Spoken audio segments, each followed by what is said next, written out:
All right, I guess what we'll do is I'm not planning on going over anything with this until I guess it would be that recitation before the final. So do with this what you will. And I'm going to be out of town on December 1st, so I won't be there that week on that Tuesday. I'll be there that Thursday though. And next week for Thanksgiving, there's going to be a class on Tuesday, but of course not Thursday. Thinking most of you guys wouldn't show up on Thursday. Sure. Just a thought. So let's see. Other than that, are there any questions you have? Before we get that last homework, it should be out of 10.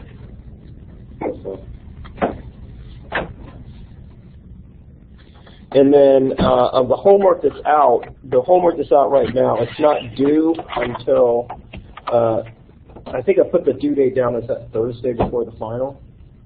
And so what I'm going to try to do with that one is, if you can get it to me by that recitation, then I can see how quickly I can grade it, and then maybe have it available to you guys hopefully Friday that week. We'll see. And then there's a bonus, so that because I want to try to get it to where I could grade it before to get it back for you guys to use for studying for the final. I would have normally had it due on that Tuesday, but since I'm out of town, it doesn't really work very well.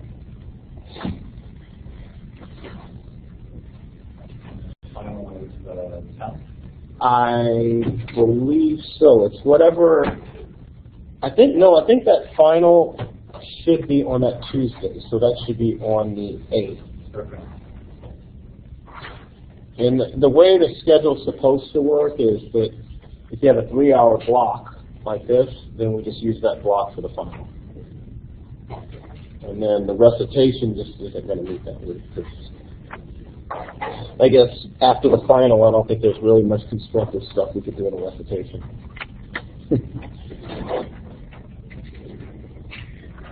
And I don't want you guys throwing rotten tomatoes at me. All right, so if that's it, then I want to get to our topic today, which is probability and statistics. Now, this is the last topic that we're covering for the semester.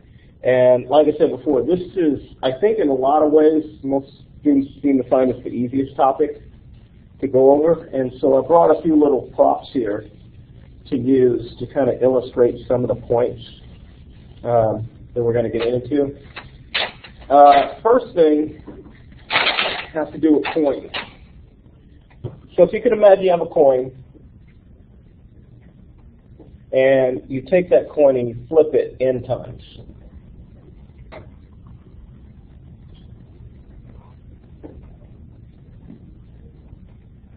And what will happen is the coin, when you flip a coin, it's either going to come up heads or tails, right?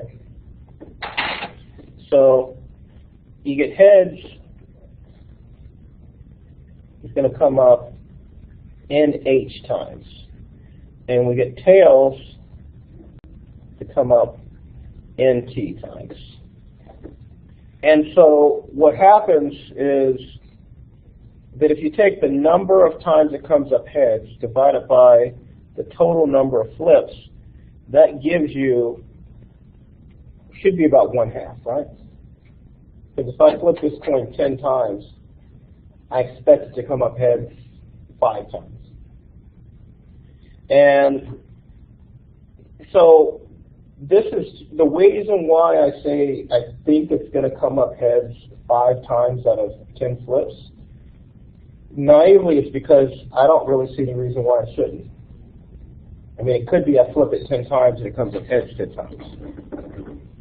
But, could work out the other way, come up tails 10 times. So, but we expect that as we take n to infinity, that eventually you're going to get the number of heads divided by the total number of flips equal to 1/2.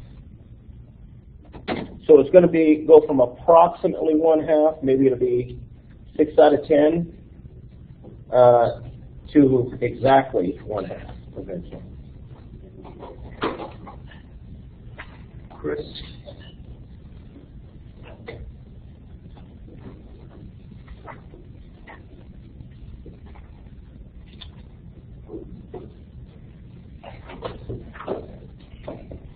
So when we talk about that, we would use the language and say that the probability of heads is equal to 1/2.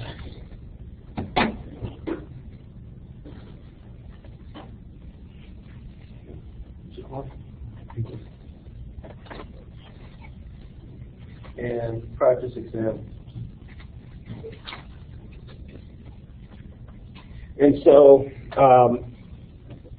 when we're talking about probabilities, what we're actually talking about are basically two different kinds of probabilities. One is called posteriori,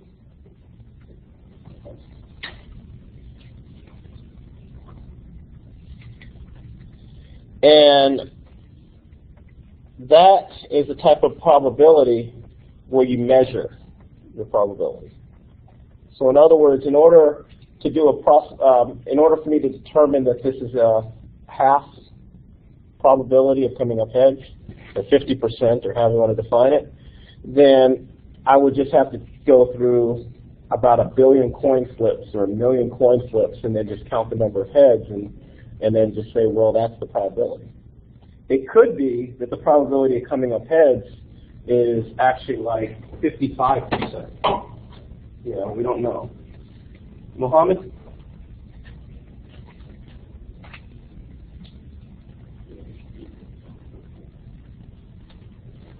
Hello.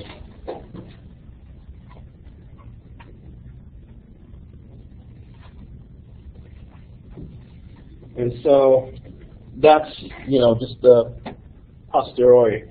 Or you can do a priori probability. And that is where you just simply predict.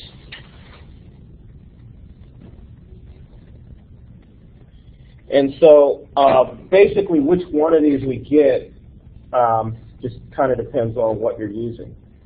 So a lot of physics, what we'll do is we'll just do a posteriori probability, and that's like what they do in the Large Hadron Collider. They do all these experiments over and over and over again, and then they start seeing results, and they apply the statistics to that, and then based on those statistics, they say this is the probability of the thing working out. Or they could just assume that, well, our probability follows a Gaussian picture, and so therefore we assume it's Gaussian, and therefore we could predict the probability of something happening because we're fitting it to this Gaussian curve. Okay. Any thoughts on, if you go to Vegas and you're counting cards, what are your probabilities? Is it priori or is it posteriori?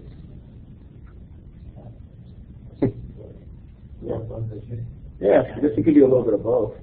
Because, if you think about it, priori makes you gamble, and then the posteriori makes you stop.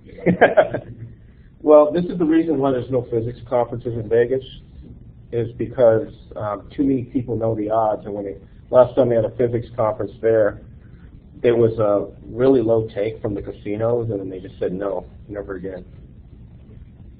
So what happens is, you already can predict the probabilities, and then use that to affect your actions, and then, that's economics right there.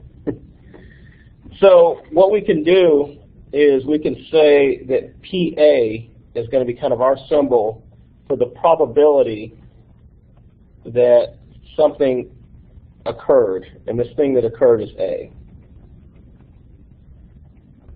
And, this thing that occurred could be anything. It could be the probability of getting to class on time, or the probability that, that it starts pouring down rain in Houston.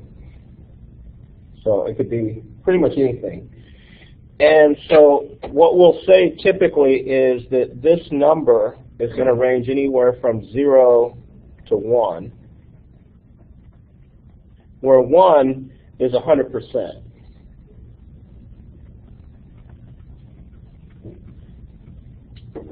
And so this is just sort of, just kind of throwing out the language of this. And so what happens is you could say that, let's suppose you have n equally likely outcomes.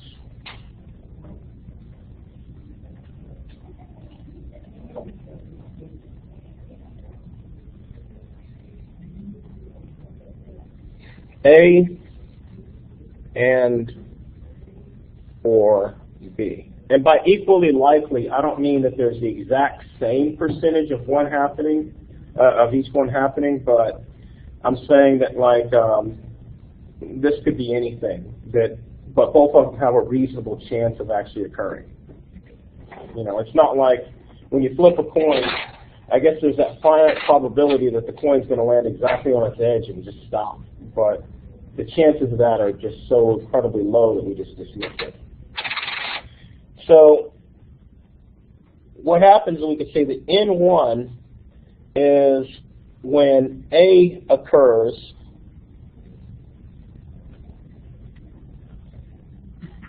but not B.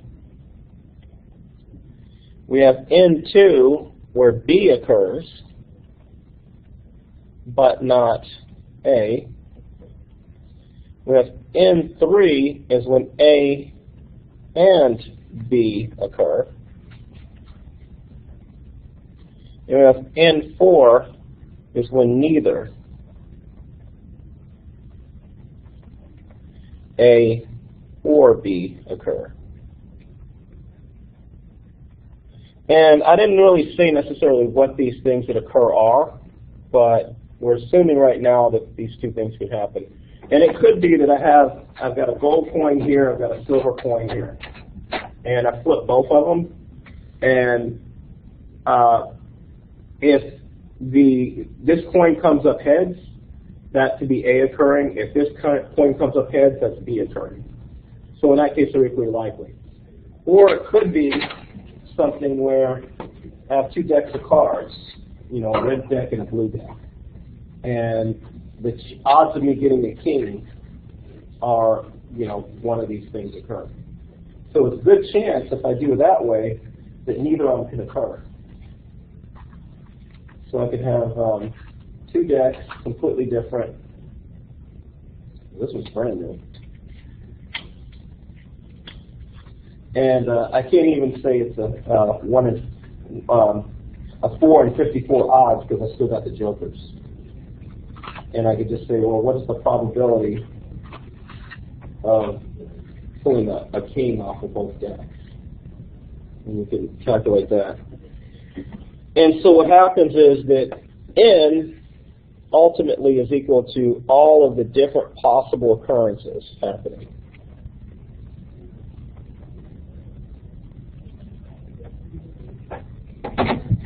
And so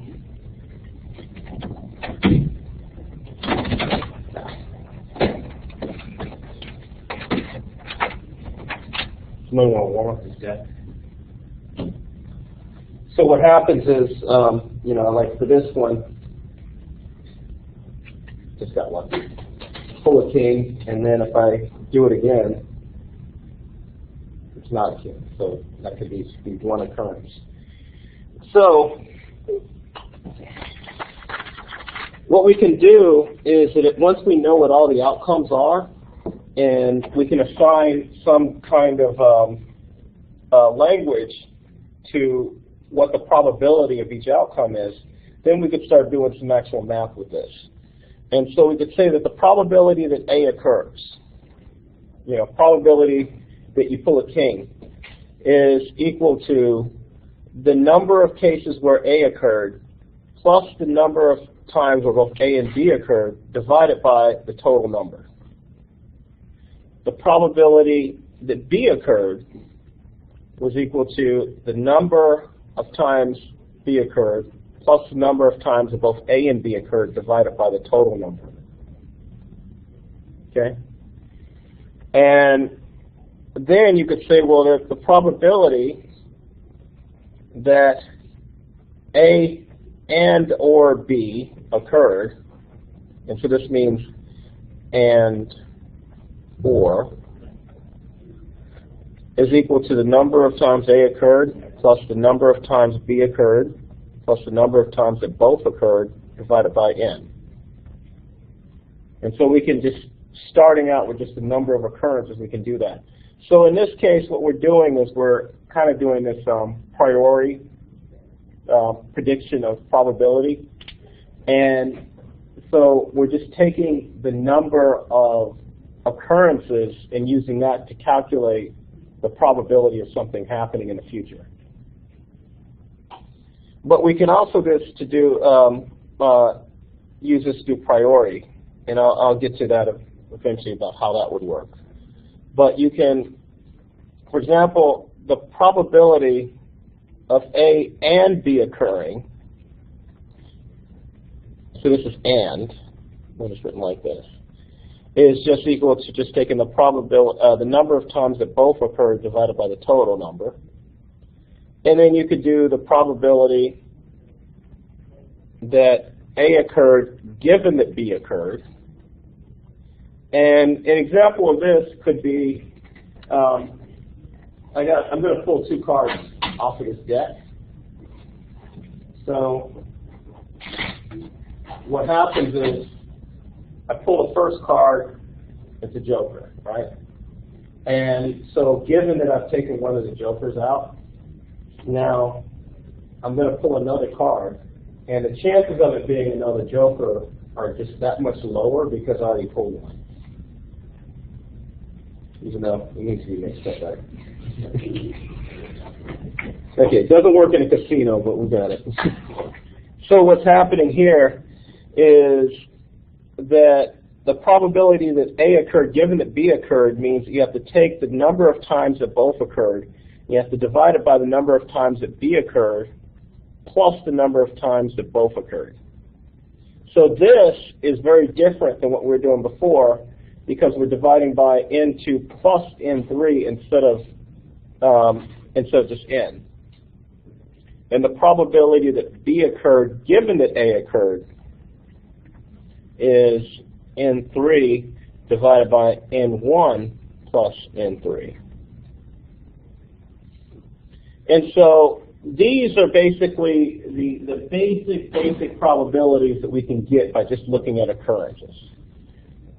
Now, if you notice here that the probability that A occurred and or B occurred is essentially equal to the probability that A occurred plus the probability that B occurred minus the probability that both occurred.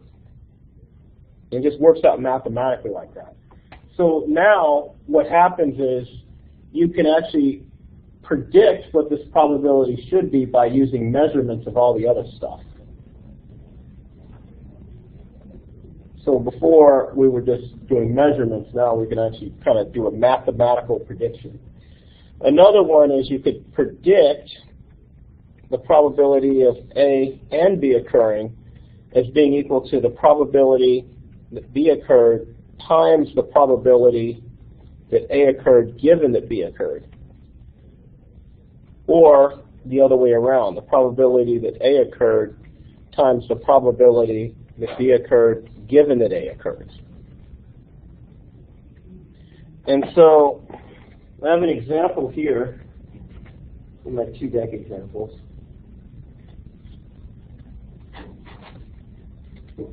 Can you take out the jokers then? Yeah. I know I'm mixed up probably, but.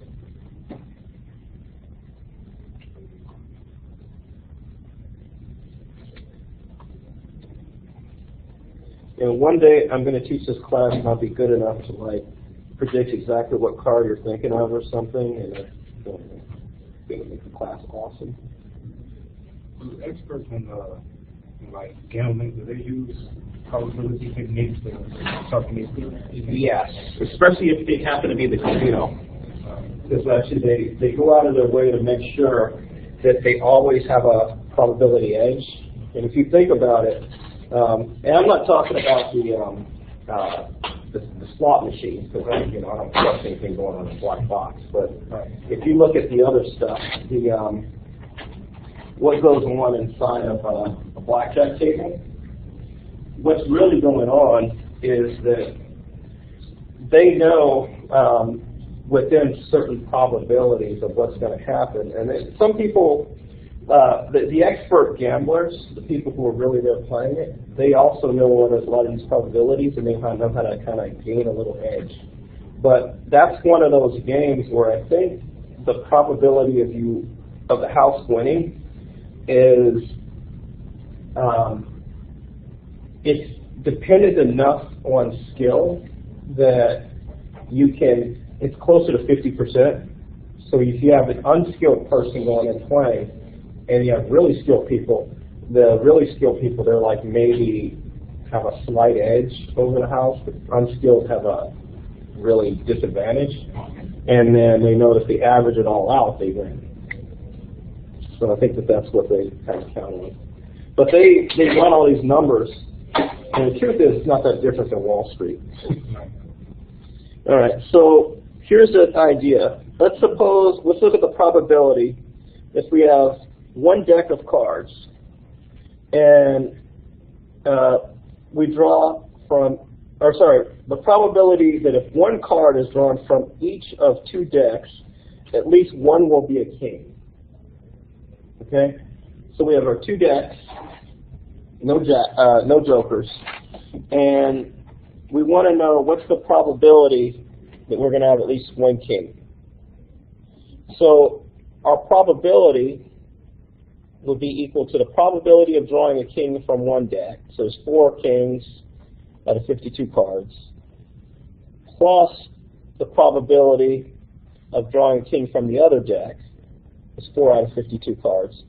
And then minus, according to this, the probability of drawing kings from both decks, which would be 4 divided by 52 times 4 divided by 52. And so what you get, if you do all the math, is just 25 over 169. So that means that if you do this 169 times, you're going to get 25 of those times you're going to get a king.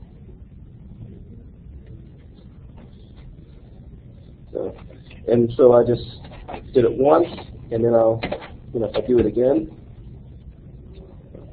I'm really lucky.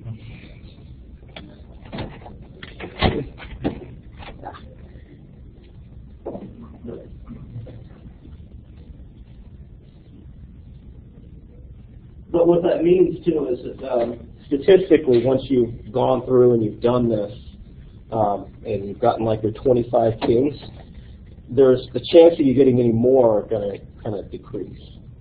Even though there's no memory to the whole thing, it's just saying that this is the odds of it happening. So, yeah, where are the kings at the top?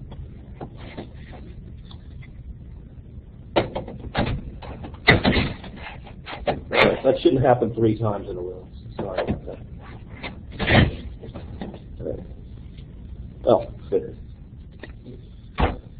So what's happening is you can start using this to kind of figure out what the card combinations are going to be and what the probability of different combinations are. And you could actually use this to calculate eventually what is the probability if you were playing poker or something like that with a single deck of getting a certain hand. So another one is, what is the probability of drawing 2 hearts if you draw 2 cards successfully from the same deck?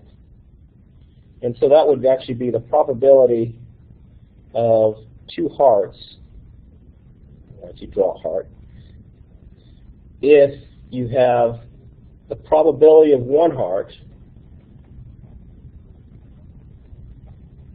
times the probability of 1 heart given that you drew a heart. And so if you think about that, the probability of drawing one heart, there are 4 seats in the deck, and so that would be a 1 in 4 of those cards are hearts. Then you multiply that by, if you draw, the probability of drawing a heart given that you've drawn another heart, well, when you first draw the heart, there are 13 hearts. And so and 52 cards. So then after you've drawn that heart, the chance of a second heart goes down to 12 out of 51. And so that's a 1 in 17 chance.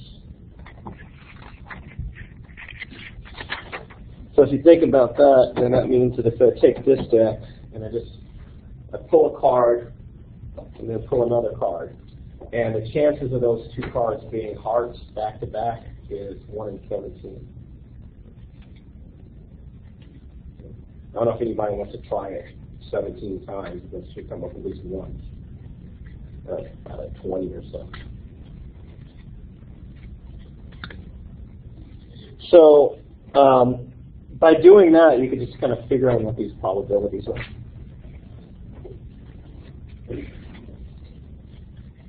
All right.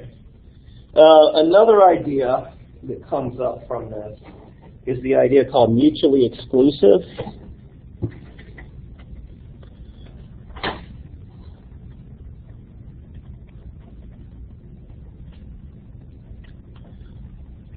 And what mutually exclusive basically means is the probability of both A and B occurring are equal to 0. And so this is, for example, the probability of this coin coming up both heads and tails is 0. Or if I roll this dice, it can show up as 1 to 6, but it can't show up as both 1 and 6, right? So what happens is we could say that the probability of both A and or B occurring is equal to just the probability that A occurs plus the probability that B occurs. And then there's the idea of statistically independent,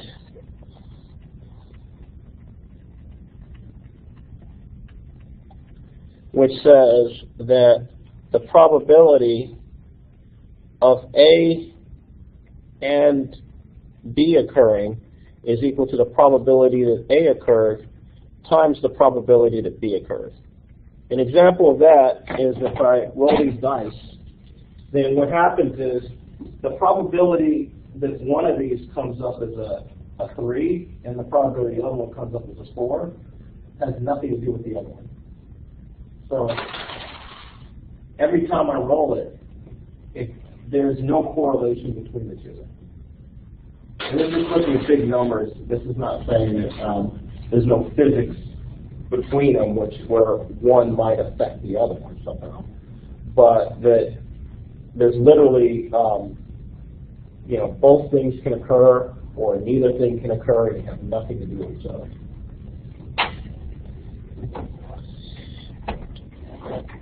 All right. So when that happens, the probability that A occurred, given that B occurred, is just equal to the probability that A occurred. And the probability that B occurred, given that A occurred, is equal to the probability that B occurred.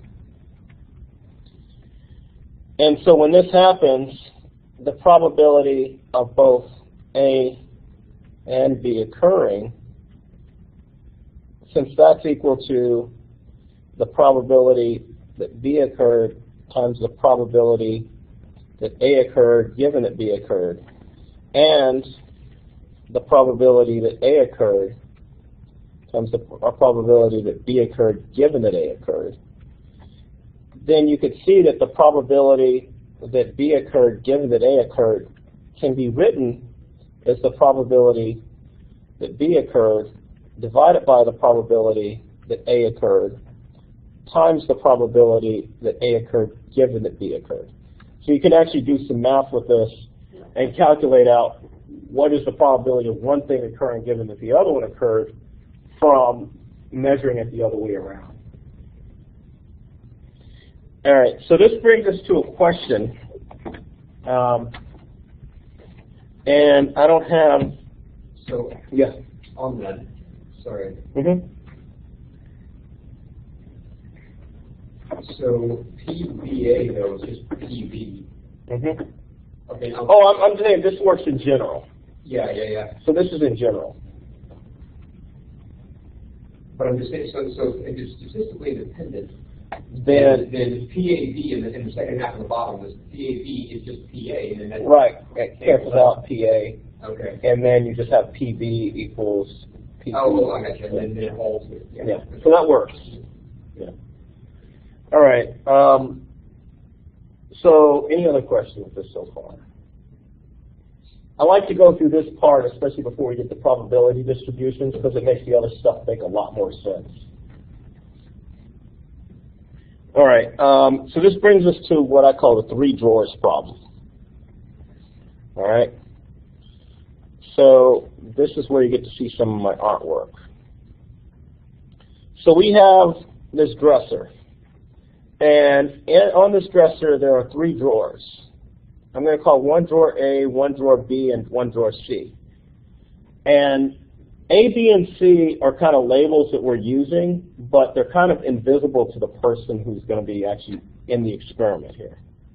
Drawer A contains 2 gold coins.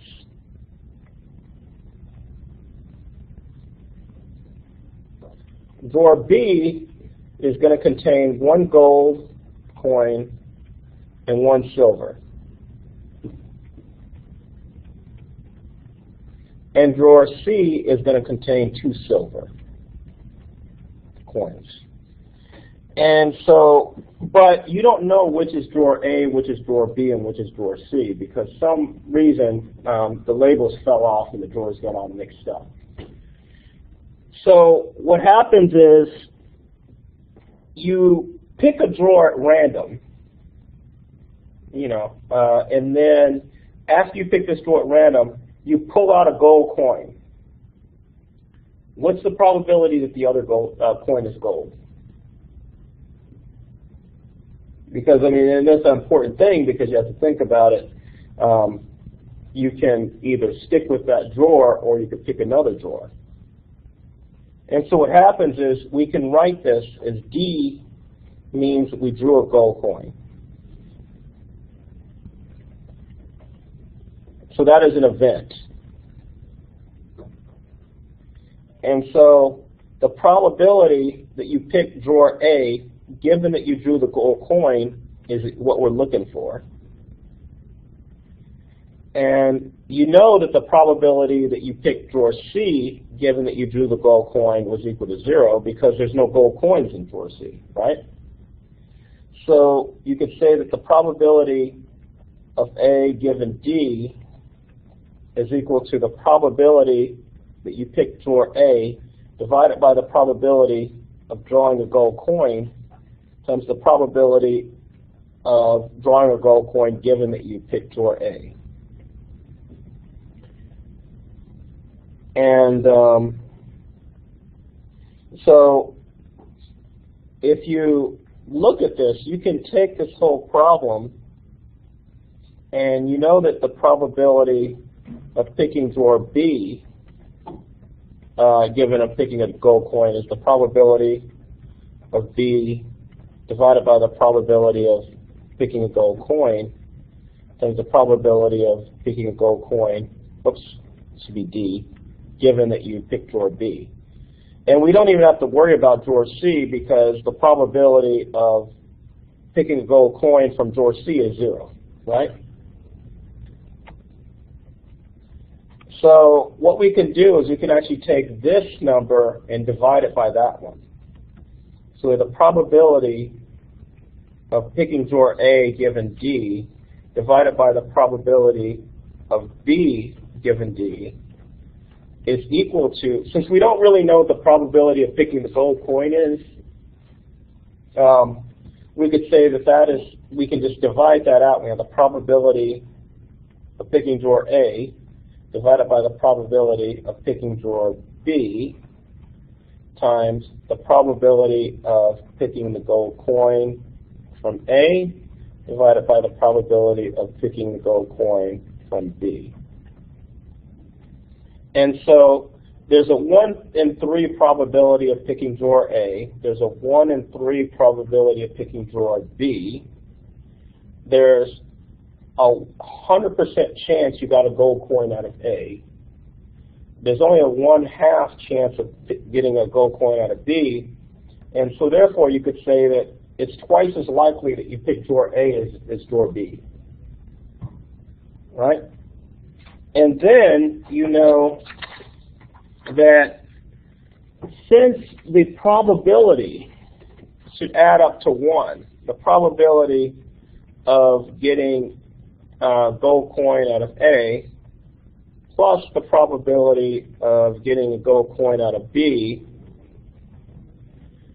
plus the probability of getting a gold coin out of C, all the different, if you look at all the different possible things that could happen, they all add up to 1. And so therefore, if A is twice as likely as B, then A must be equal to 2/3, B must be equal to 1/3, and C is equal to 0 because there's no gold coins there. So we could say that the probability of picking that gold coin, or picking drawer A, given that you got a gold coin, is 2/3. The probability that you got drawer B was actually only 1/3. If you can see how this works, there's a similar problem that you guys are going to see in the homework where what they did was essentially the same thing, but they said that the gold coins are distinguishable, or possibility of them being distinguishable. And how does that change the picture? But I mean, anywhere from here you could see that this is how you calculate it. I mean, you could have done this one right here, where you'd say, well, try to assign numbers, and you'd say, well, the probability of picking drawer A was 1/3. The probability of picking a gold coin would have been 1/2, because there's 3 gold coins. And the probability of the gold coin given A was this, so then you could get the 2/3 this way.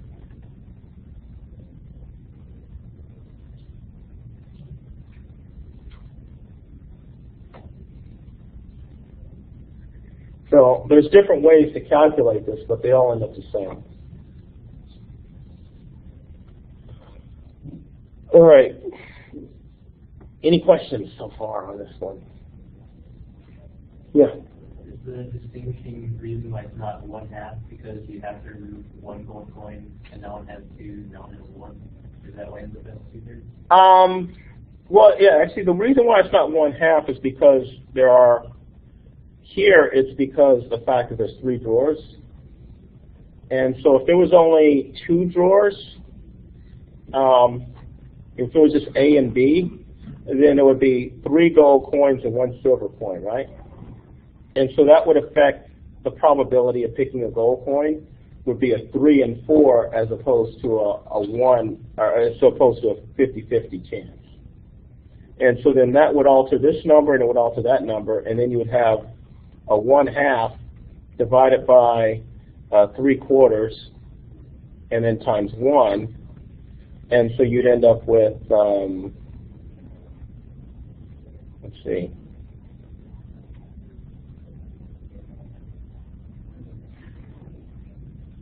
4/3 times 1/2. It should be the same thing.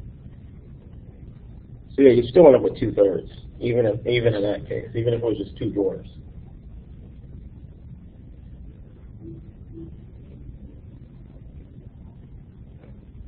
But I think, yeah, the reason why you end up with a 2/3 is mostly because you're looking at the whole picture, not just what's going on in that drawer. Okay, the probability of C is like picking a random coin, right? No, it's the probability of picking a gold coin. And like a gold out of random, right? Like Right. 1 is just like for C would be 0, B would be 1/2, A would be like 1. So Yeah, I mean, yeah, D has nothing to do with the drawer necessarily. It has the process of picking that gold coin. Okay. So if we had, I mean, we could change the numbers here, and we could say if there are 3 coins in a drawer. In which case, now, if there were 3 coins in a drawer, and let's say there were or 4 coins in the drawer, and let's say there were 4 gold here, 2 gold, 2 silver, and 4 silver. Okay. Now the probability of getting gold is still 1/2. The probability of getting that drawer is 1/3, but you know, the probability of getting the gold given A is still the same, so it doesn't change anything, even if you do that. But if you put like you know, 3 gold and 1 silver in drawer B, and kept everything else the same, then that would change the numbers.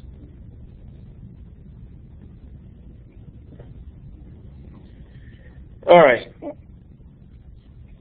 Any other questions on this one? So I just thought this was a good illustration of how you can kind of pull out these probabilities out of just sort of an everyday situation. All right. So next up, I want to talk about combinations and permutations.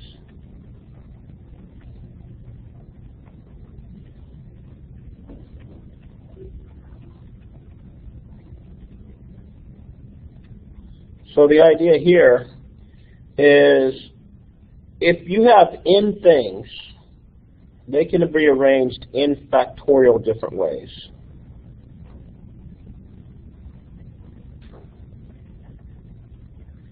And a lot of this, what I'm going to talk about, is going to depend on that. So one idea here is, let's suppose you have a car, and you want to park these cars in a parking lot.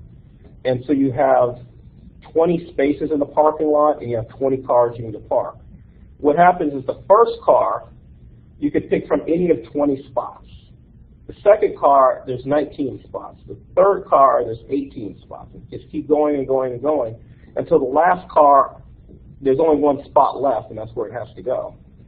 So you can see you naturally get n factorial different ways that these things could be arranged, because if you had taken that first car and put it into a different spot, you would have a different arrangement, hence the n factorial. So what happens is, if you had, let's say, n cars, and you had m parking spots, and I'm assuming that m is going to be less than n. Actually, you could do it the other way. You know, we could actually have m cars and n parking spots or whatever. Then what happens is that the number of ordered subsets that contain m out of n things is going to be n times n minus 1 times n minus 2, etc. And then you're going to end when you get to n minus m plus 1, as opposed to ending at 1 or 0. And when you sum all that up, you get n factorial divided by n minus m factorial. So in other words, the number of different ways that you could put n cars into m parking spots is going to be the n factorial divided by n minus m factorial, as opposed to just the n factorial. And if order doesn't matter,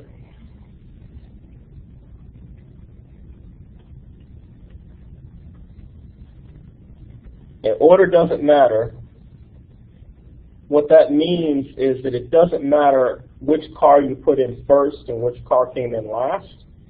Then you divide by another m factorial.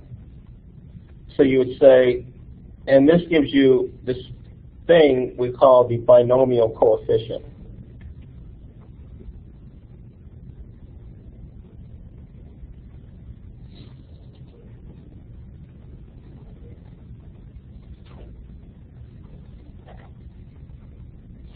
And that is where you would actually have n factorial divided by m factorial times n minus m factorial. And that also is equivalent to taking the same binomial coefficient with the n minus m. And so this basically tells you how many distinguishable arrangements there are if you have n things going m different ways and you don't really care about the order in which they're arranged. And so where this comes in handy is, let's suppose we're talking about something like coin flips. And I flip the coin, and I flip the coin once and it comes up heads, and I flip it again and it comes up tails, and it comes up heads again, and then heads again, and then tails, and so on. Then what happens is there's a difference between if I have heads, tails, heads, heads, heads, tails, and heads, heads, heads, heads, heads, tails, tails. You know, even though it could be the same number of heads and tails, there's a difference between those two patterns. And what this does is it kind of, fits that. You know, it actually shows what are the different numbers of possible patterns I can have that match the same number of heads and the same number of tails. And it doesn't really distinguish between one head flip and another head flip. It all assumes that they're all the same. You know, in physics, you might think of this as, every electron is the same or every proton is the same. So why do we distinguish between them? And so if we ask ourselves, for example, how many distinguishable arrangements are there of n objects if n1 are identical and another n2 are identical but different than n1 and so on, and the total number of permutations is going to be n factorial, then what happens is the number of distinguishable arrangements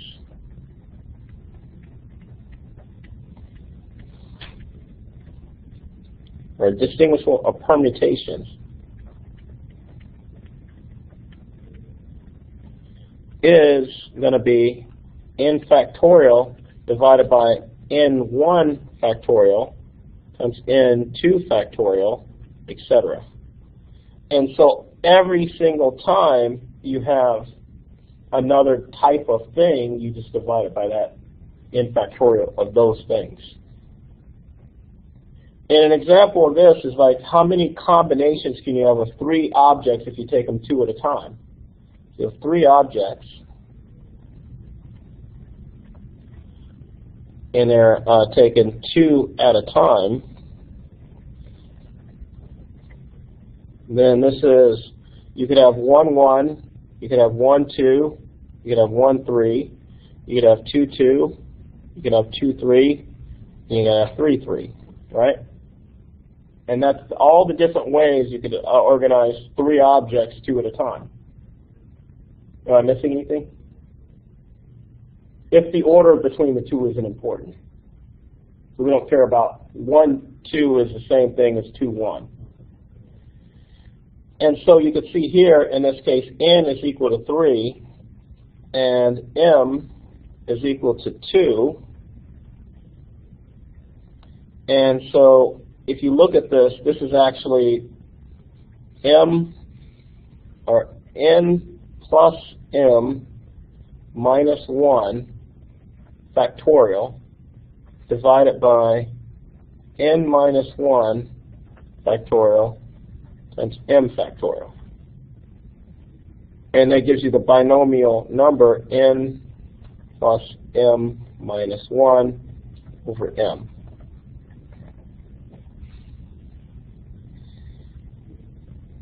And so this works. I mean, assuming repetitions are allowed, so that's why we can have the 3, 3 and the 2, 2 and the 1, 1, then this works. And this is actually kind of comes in handy in physics, because if you have, like when we talked about tensors, you might have, if you had an anti-symmetric tensor, then all of your 1, 1, 2, 2, and 3, 3 are all 0, right? So you can say repetitions are not allowed, and then you can kind of use that to figure out how many different combinations are allowed. But in that case, 1, 2, and 2, 1 are the opposite of each other.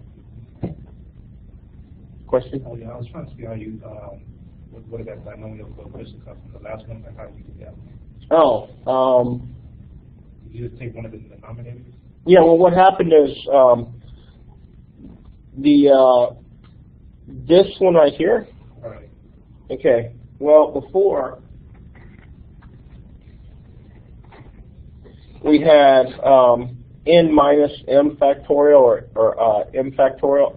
N minus m factorial gave us this right here. So effectively, what happens for the for this is that the top number is just the numerator, right? The bottom number essentially comes from the difference between the numerator and the denominator term. So that's why we could say n minus m factorial can give us the m factorial, or if you look at it this way, it can give us the n minus m. So here you've got this term, and then if you get rid of the m,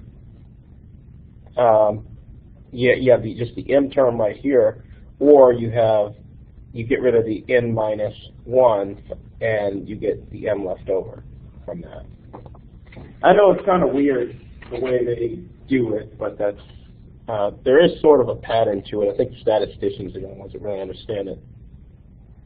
But you can see here that if this is your binomial and you have n equals 3 and m equals 2, then you have essentially 4, 2. And you can see this comes out as 4, 2, no matter how you write, well, actually there's only one way to write it, because you have 3 plus 2 minus 1 is 4, and then m is equal to 2, so it gives you that one. And so this actually gives you 6 when you calculate it out, because you have 4 factorial, which is 12. No, sorry. 4 factorial is 24, and you're dividing it by 2 factorial times 2 factorial, which is 4. So that's how you get the 6. All right, so now I want to talk about distributions.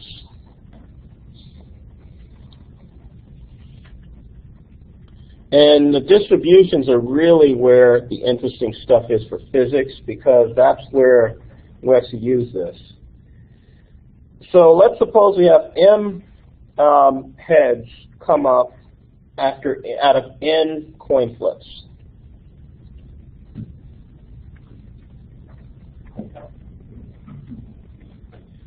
So what happens is you can have n letters, and they're going to be essentially heads, heads, tails, heads, et cetera, tails.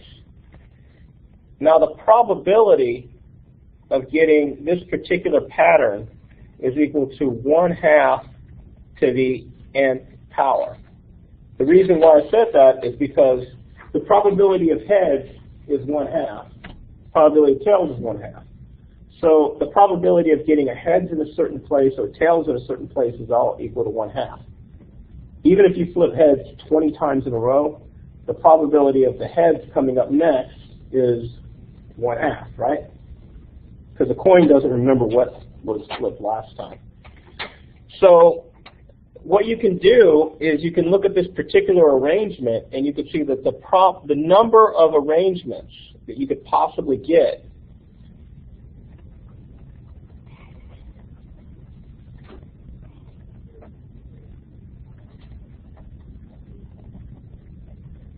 is going to be n factorial divided by m factorial times n minus m factorial.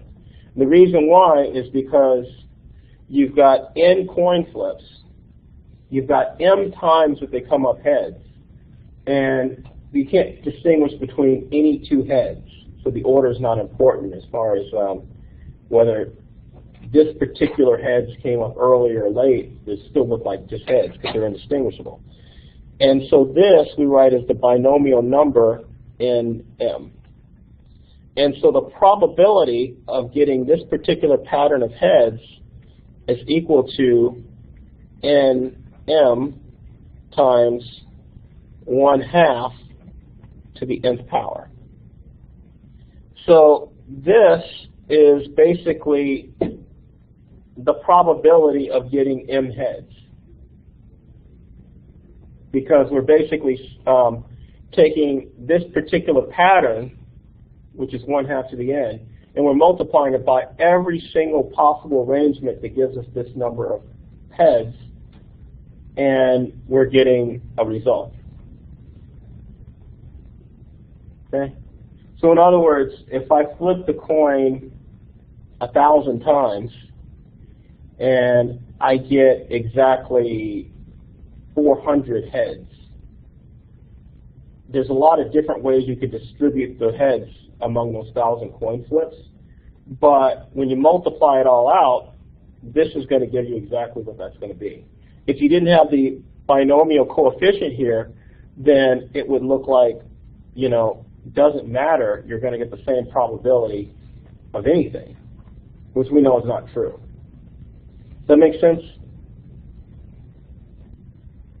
So it's kind of one of these things that just sort of, it makes it work, but it makes it work for the number that we're looking for. This is saying that coefficient out front, that's experimentally, like you have to do that, find out what that value is first, and then you're running the probability? No, remember, you can actually calculate that, because if we want a specific number of heads, like for example, I don't think I assigned this problem, but I can kind of give it away. Imagine for a minute you got a random walk situation where you have, you got a particle, it can go to the right or it can go to the left, but it can't just stay still, okay? So it can take a step to the right or it can take a step to the left. It's completely random whether it goes to the right or to the left. Now, what happens is, let's suppose there's something you want it to go 50 steps to the right. What has to happen is that the number of steps to the right has to outweigh the number of steps to the left by 50, right? So then you can look at this and you can say, well, out of 1,000 steps that I'm expecting to have 450 steps to the left and 550 to the right. Then you kind of put that in the binomial coefficient and you get what the probability of actually taking that many steps to the right are going to be. Okay, where it's going to end up in that point. And so you can use that to calculate these things. Does that make sense? So it's kind of like you're kind of thinking about, this is the outcome I want, so now what is the probability of that happening? So you're kind of predicting, you're not actually measuring that. What you're measuring is that the probability of right and left are equal. So that's something you might measure. So this is a priori probability mixed with the, I think I got the terms mixed up with again. A posteriori probability, where you measure it, mixed up with a priori probability, in order to get what the full probability of your outcome is going to be. Okay. All right. I hope that makes a little bit more sense. So what we can do is we can generalize this, and we could say that M is now thought of as a success, and N minus M is going to be a failure. And this could be anything you could think of. So in your case, if I roll a dice, every time a dice comes up with a 6, I can call that a success. Every time it's anything else, I could call it a failure. Doesn't matter what it is. You know, and so your success and failure probabilities don't have to be even. So then what happens is I can end up with this probability distribution of the number of successes I'm going to get is m as being equal to this binomial distribution, because I have a certain number, a certain pattern of successes and failures, and this is all the different possible ways I can get m successes and out of n totals. And then I have my probability of success times the probability of failure, which would be 1 minus the probability of success, and then I have n minus m of those. And so by doing this, I have the complete number of successes that I'm expecting. So in other words, if you think of something like I'm doing a parameter search on my code. I know that there's this one special number that's going to work.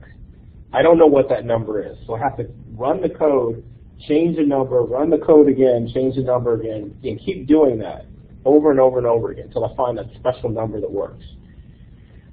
The probability of finding that number could be, let's say, 1 in 100. Okay? The probability of finding something else that's not is 99 out of 100. And so the idea is that if I want to find that one success, this tells me exactly how many times, or tells me roughly how many times I need to run my my code in order to get that success.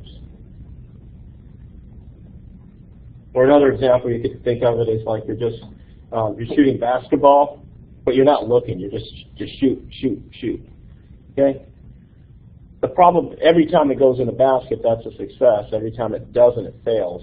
So you can calculate how many times you need it to go. If you want to get 5 that actually go in, how many times you're going to have to shoot. All right. And so what you can do with this is called a binomial distribution. This is very important to know, because this is essentially the master distribution for anything you're going to do where you have either success or failure and how to get a certain number of successes. And you can imagine if you take this and you just alter your number of successes from 0 to n, this is going to give you some kind of pattern, right? And you'd expect that given, depending on how big this number is, the probability of success is going to determine how do you get a certain number of successes. So what happens is that you can make some assumptions and work with this distribution that way. So let's suppose that n, the number of trials, and p times n, which would be the probability of successes times the number of trials, which would give you the, it's kind of like the expected number of successes, are both large. Then what happens is that you'll notice that there's a peak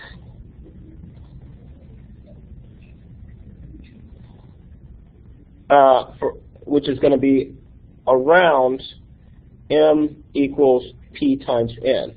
And the reason why is because obviously if you have, let's say, a 50% chance of success and you do something 100 times, you expect that you're going to get like around 50 successes, right? So that's kind of how that works. So what we can do is we use a Stirling's approximation.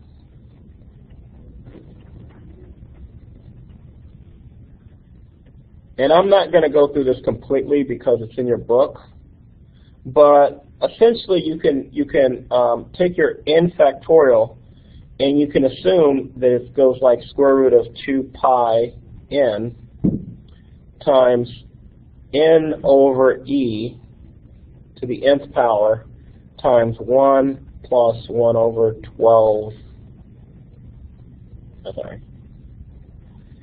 12n plus 1 over 288 n squared plus some other stuff. And so this is essentially an infinite series expansion of n factorial. And what you can do is if you take this and you plug it in to this binomial distribution because of this number of arrangements, then what you can get is, skipping a lot of math, is that the probability of success is going to be equal to 1 over square root of 2 pi n times 1 over square root of p times 1 minus p times the exponential of minus 1/2 times zeta squared n p times 1 minus p. Okay, where zeta here is defined as the difference between m and np. So it's basically how much you're off from whatever was predicted. And so you can clean this up a little bit and use and define this thing called sigma, which is your distribution width, np times 1 minus p. And then what you get is that the probability of m is equal to 1 over square root of 2 pi sigma times the exponential of minus 1/2 zeta squared over sigma squared. Does this look familiar to anybody? No. Yeah, it's a Gaussian distribution. So this is where the Gaussian distribution comes from. It's really, the Gaussian distribution is literally just taking this generalized case of the binomial distribution and assuming that your probability of success is reasonably large. Like 50%, 70%, 30%, whatever. And this is usually true in a lot of cases, and that's why we use the Gaussian distribution. And what this has effectively done is, where the binomial distribution here was kind of a pain to work with, because you have to calculate this for every value of m, the Gaussian distribution becomes like an analytic value, which you can integrate, or you can, put different values in it. You can plot it. You can graph it very easily. So that's all it is just that particular case. And if you look in your book in Matthews and Walker on page 379, you'll see a table, 4-2. And what they do in this table is they look at different values where they compare a binomial and a Gaussian distribution. And you can see that they're pretty close for the most part, that the binomial distribution and the Gaussian distribution are very much the same thing to an extent.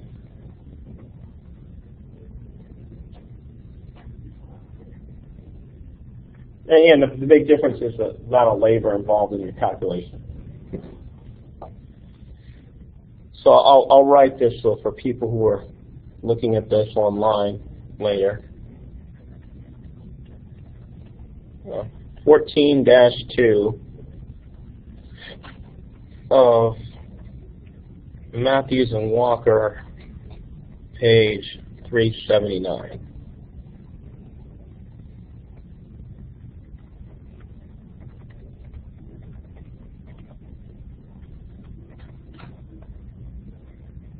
I think this is just an interesting thing to see, just because it kind of makes this, makes you understand that they really are the same thing.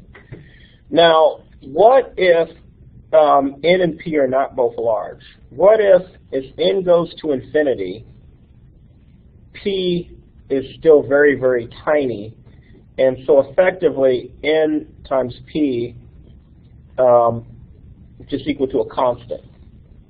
And this is actually the kind of statistics they run into, like in the Large Hadron Collider, where they don't just do one collision. They actually do billions and billions and billions of collisions of particles. And then what happens in the LHC is that the particles collide. They take all this data from the particles. They send it up through all these supercomputers. The supercomputers do a really fast analysis of the data, decide whether or not there was anything interesting in there, and then if there isn't, it dumps the data because we actually don't have enough storage space to hold all that data from all the collisions. And so it does this in like fractions of seconds because, you know, once it's done calculating and getting ready to dump all this data, there's another collision coming in, and it has to do the calculation again and again and again and again. And so part of the challenge for the scientist is actually writing the code so that this thing could do a really fast analysis of it. And then only if it finds something that it thinks is interesting does it hold on to the data, and then that data gets sent off to all these scientists all over the world to look at in more detail. And then it takes them a few months of looking at that and other data before they say, oh, we've discovered the Higgs. So that's kind of how the science works. And it works basically off of statistics where the number of actual interesting successes is very, very low. And so in that case, what happens is that the probability of success, remember, is given by n factorial divided by m factorial times n minus m factorial times pm 1 minus p n minus m. And so what happens is that n factorial divided by n, whoops, the hand got a little bit faster than my mouth. This should be n minus m factorial is approximately equal to a to the m. And also 1 minus p to the n minus m is approximately equal to 1 minus p to the a over p, which is approximately equal to e to the minus a. So what happens is if you plug all this into here, then you get a probability which looks like a to the m times e to the minus a over m factorial. And you could see that if you get a really large value of m, this is going to disappear, because m factorial is going to get really large, and that's going to shrink everything down. And you've already got a small number here because of the exponential term to the minus a. And so this is known as a Poisson distribution.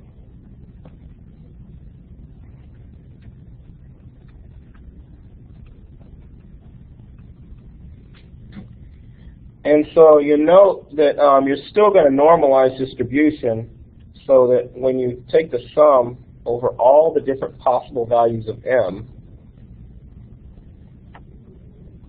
that the probability still goes to 1. And so the bottom line here is that when you're doing an experiment with a finite probability of success, and it's repeated a large number of times, then you'd use a Gaussian distribution. If you're going to use have an experiment and you have a large number of experiments but the probability of success is extremely small, then we'd use a Poisson distribution. Okay? That also means that when we use a Gaussian distribution to describe your class grades, we're being optimistic. So, you know, if I use the Poisson distribution, you guys should worry. All right. So the last thing I want to get into today is to talk about continuous distributions. And so the idea here is that the Gaussian distribution specifically is something where we can think of it not just as trying to find a specific probability of having a certain number of successes, but we can actually use it to find a range of possible values of success. So, for example, Px dx can be thought of as the probability that you have a certain number of successes between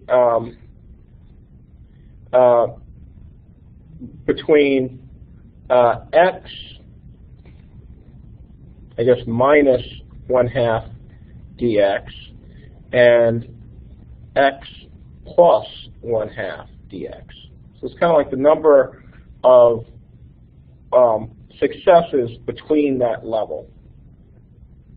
And so if you take P of m, you can turn that into the probability P of x delta x. And so in that case, P of x is equal to 1 over square root of 2 pi times sigma times your exponential term of minus 1/2 of x minus x bar squared over sigma squared. And so now you've basically turned your Gaussian distribution into a function of x. And you notice here that x bar appeared. X bar is actually n times p, and we think of this as the average value.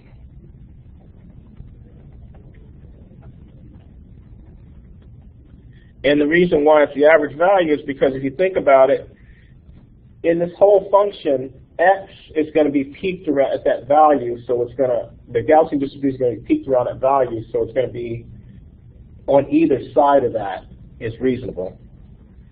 And then your zeta term, which is equal to m minus np, is equal to x minus x bar. Sigma is still equal to the square root of np times 1 minus p, where p is the probability of success. So what happens is you can calculate a mean value of x by just simply summing over all different values of x the probability times each value of x. And this makes a lot of sense because what you're doing is you're weighting the value with the probability of that value. So that the higher probability values are going to be weighted more than the lower probability values. And so this should give you whatever the mean is. If you make this into a continuous function, then you could say that this becomes the integral of p of x times x dx. And so this is basically, you're integrating over a range of probabilities multiplied by the value that you want this mean value of. So this means mean.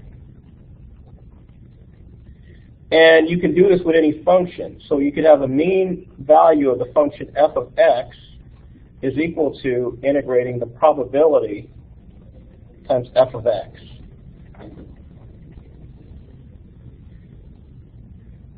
And so this works out as the mean value of x is equal to the integral from minus infinity to infinity of 1 over square root of 2 pi sigma exponential of minus 1/2 x minus x bar squared over sigma squared all times x dx.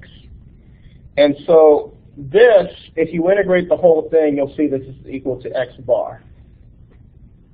And that's just naturally going to come out of actually solving the integral correctly, is that the mean value is going to be equal to the average value or the expectation value, where this is the value you expect if all things being equal and the distribution works. You can also calculate this thing called a variance. which is x minus x bar squared, the mean value of that, which is in the distribution, and that comes from the integral from minus infinity to infinity of 1 over square root of 2 pi sigma exponential. By the way, for this to work for other distributions, you need to make sure the distribution is normalized, but it should work for non-Gaussian distributions as well. 1/2 x minus x bar squared over sigma squared, and then this is times x minus x bar squared dx. And if you integrate all this correctly, you get sigma squared. And so sigma is known as the square root of the mean value of x minus x bar squared, is known as the standard distribution.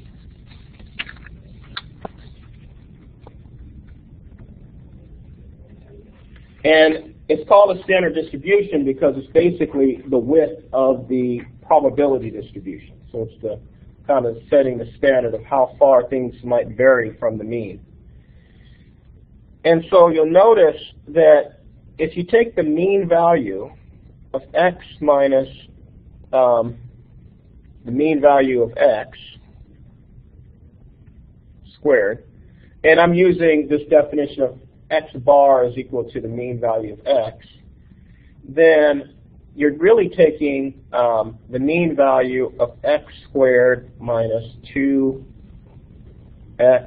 times the mean value of x plus the mean value of x squared. And so what happens is this mean value here, this is just one value. This x here is a distribution of values of x. So this is equal to taking this distribution over different values of x squared. And this right here, so that's like mean value of x squared like this. Right here, this is like taking minus 2 times the distribution of x, mean value of x from this, times the mean value of x. And then we're going to add to that the mean value of x quantity squared. And so what happens is this is the mean value of x squared minus 2 times the mean value of x, and then square that, plus the mean value of x squared. And you notice these last two are the same, so this becomes mean value of x squared minus mean value of x, and then square it. And so this is equal to sigma squared. So the standard deviation can be calculated by just simply taking x and then squaring it. You know, in other words, if you have a list of numbers that are supposed to follow a Gaussian distribution, then if you square each one of those numbers and then subtract from that the mean value of the entire list, and you square that, then you get the distribution. And if it happens to be distributed around 0, then if the mean value of x is 0, then the standard distribution is just going to be equal to just taking the values and squaring them and taking the mean of that. Yeah? Well, do you have to start off finding the standard distribution in order to get the mean value as well as the average? No. No, you can calculate the average and the mean. Well, the average is the mean. So you can actually calculate that without actually calculating the standard deviation. The standard deviation is just another piece of information, because what's happening here is that you have this Gaussian distribution. It looks kind of like a bell curve, like this. And what happens is as you get further and further out, it just dies off, okay? And so what they're doing is they're saying, well, that there's a width here, which is equal to sigma. It's basically the width of the curve. And so when you move more than 1 sigma away from the curve, you know that because of the way this distribution acts, you can calculate what is the probability as you move a certain number of sigmas away from the center. So if something is completely random, and it could be any value in here, you expect it to fall in the middle. If it's way up here or way down here, then it's special somehow, because it's just not fitting with the rest of the curve, and that's usually where the interesting stuff is. And so that's why, like, when I'm calculating grades, what I'll do is this might be, this is the class average, and the people that are 1 standard deviation above, that's like getting into the A range because you're way up there on the list. But of course, there's usually maximum and minimum values that this obeys, so there's not like a full range.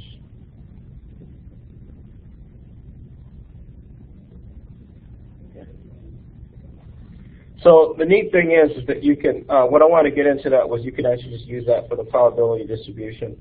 And then there's some more stuff in the book that I'm not going to go into where they did things like calculated the Fourier transform of the probability distribution. And when they did that, they effectively got that the Fourier transform could be written in terms of moments, where each moment was like taking the mean value of some power of x and expanding it in terms of that.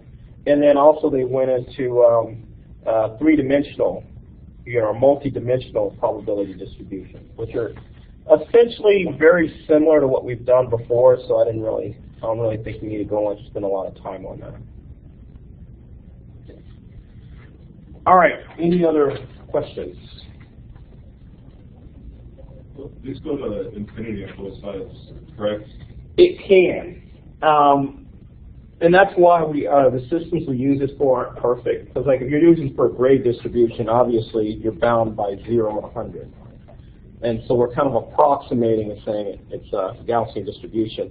But what happens is you can have some systems where it could go from minus infinity to infinity, and we're just assuming that it does.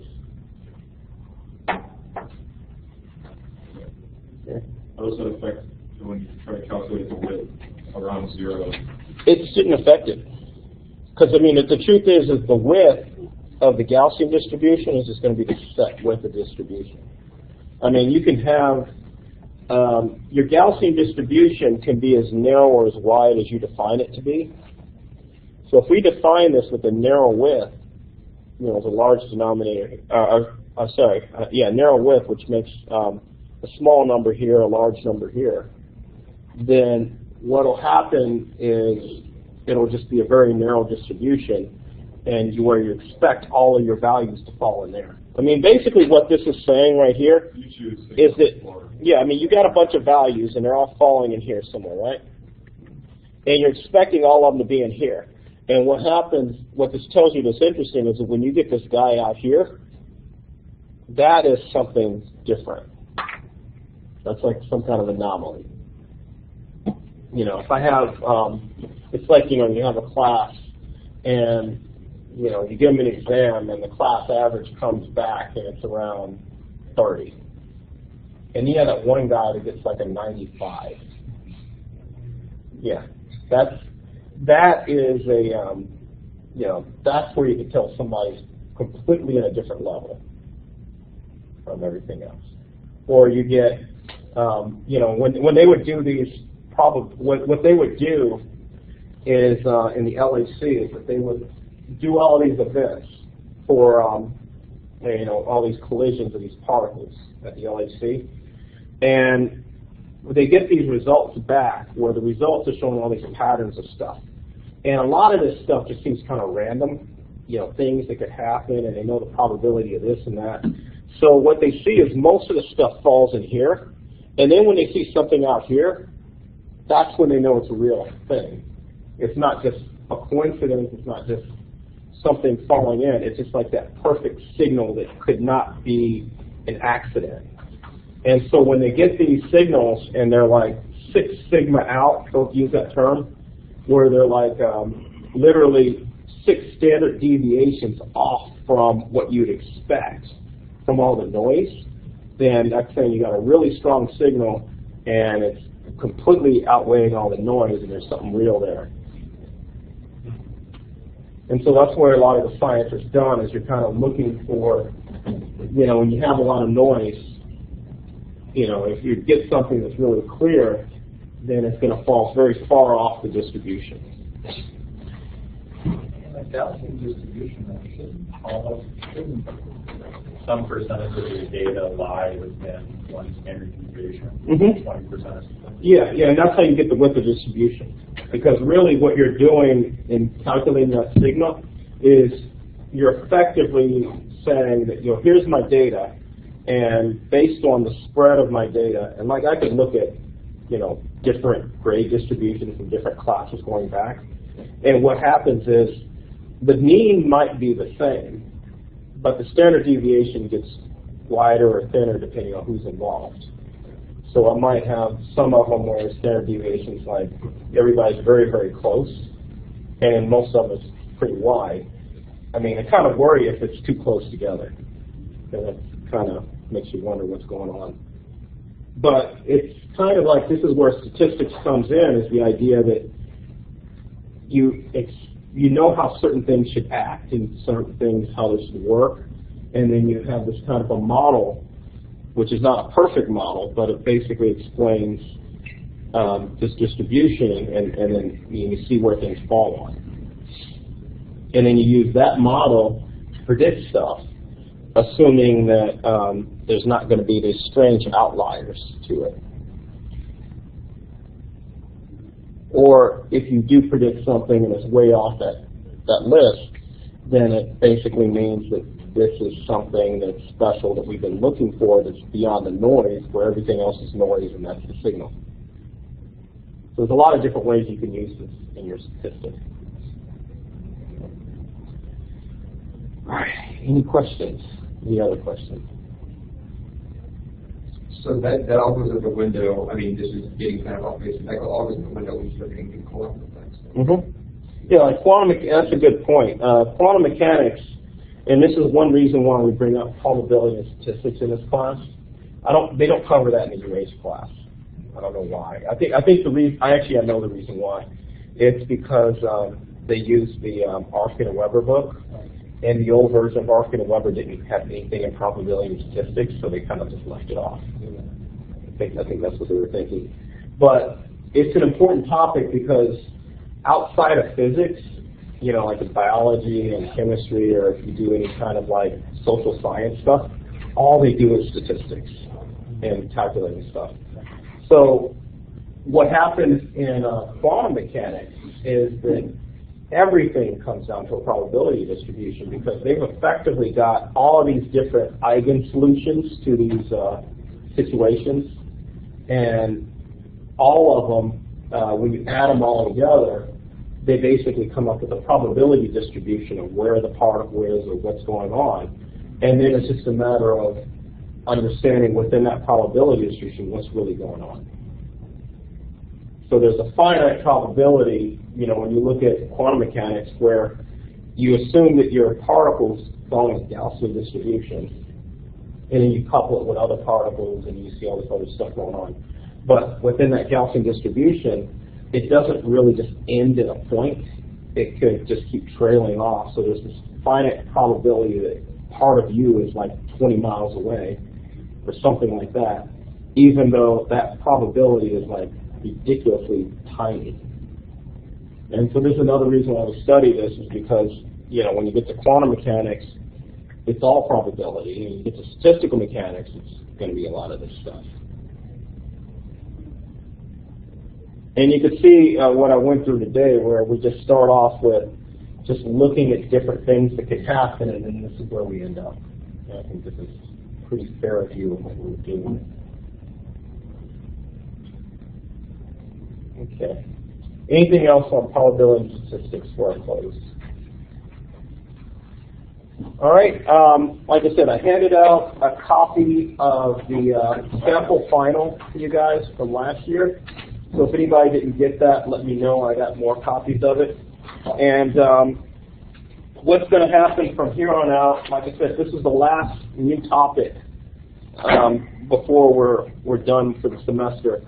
So this Thursday we have recitation, and we can actually talk about any questions you guys have on probability and statistics, including questions on the homework you guys should be working on.